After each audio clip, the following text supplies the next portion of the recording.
actions do matter. I mean, it's amazing that we need to say this. Buddhism has been saying this for 2,500 years, that actions do matter, that what you do matters, that what you say matters, that what you think matters. If you don't think that actions matters, what you do matters, try actually acting like that. Try acting to other people as if what you say to them doesn't matter, as if what you do to them doesn't matter. Yeah? See how that works out. If you don't believe that actions matter, have a day where you try it out. I mean, I'm not sure I'd really recommend that because you'll hurt people and you'll hurt yourself. You could even think, okay, I'll have a day where it doesn't matter what I think in my head. If I say horrible things to myself, if I put myself down, if I tell myself I'm ugly and stupid, that doesn't matter. You see what that does to your mood if you think that your thoughts don't matter. But without realizing, we often think our thoughts don't matter. Now in Buddhism, thoughts are an action, just like any other action. You have actions in Buddhism of body, things that you do with your body, of speech, the kind of things you say with your mind, with your voice. And Buddhism puts a lot of emphasis on the importance of how you speak, yeah, and the value of what you say. And Buddhism says that your thoughts are actions, your memories, your theories, they're all actions. And you can be dwelling on memories that make you feel embittered, or you can turn your mind to memories that make you feel that you're really, really lucky and fortunate. Yeah? You can have theories that make you think that actions don't matter, that make you think it's fine to shout people down, to make you feel sorry for yourself. Or you can have theories that make you feel strong, that make you feel that your life is valuable, that you can be of help. Yeah?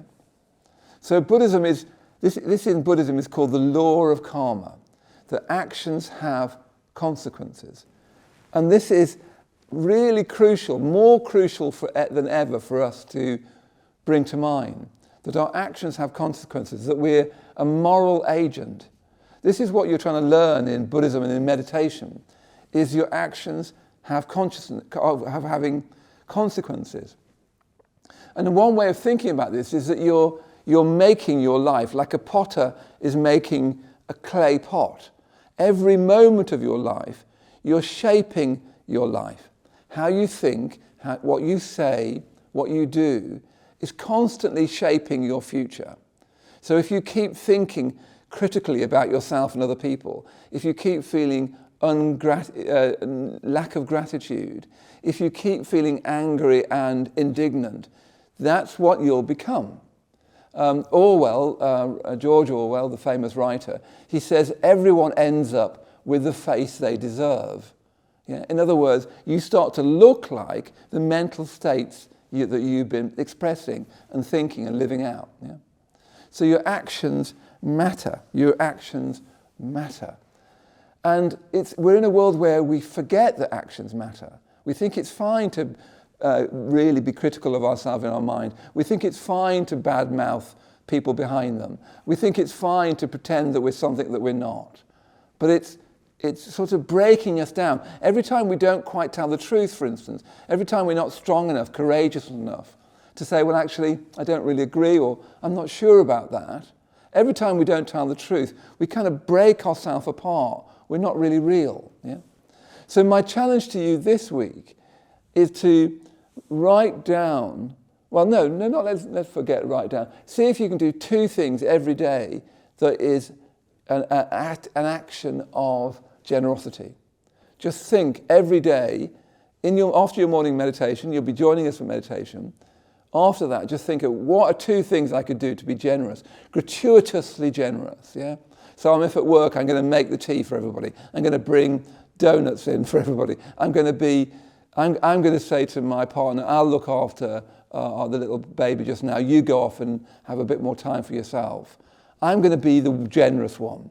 I'm not going to be keeping account of how generous people are to me. I'm going to choose to be the generous one. And I'm going to do 2 gratuitous, generous things each day. And of course, one of the generous things you can do, we're not going to include this in our 2 because it's too easy, but one of the generous things you need to do is meditate. That's being generous not only that's just being generous to the world around you, because If you're in a better state, you're going to be a much better presence in the world. And how you get to be in a better state is you work with your mind. So meditation is going to help you with that. And then that day, do 2 generous things and see what it's like at the end of a week, at the end of 2 weeks. What kind of person do you become when you become generous? Actions do matter.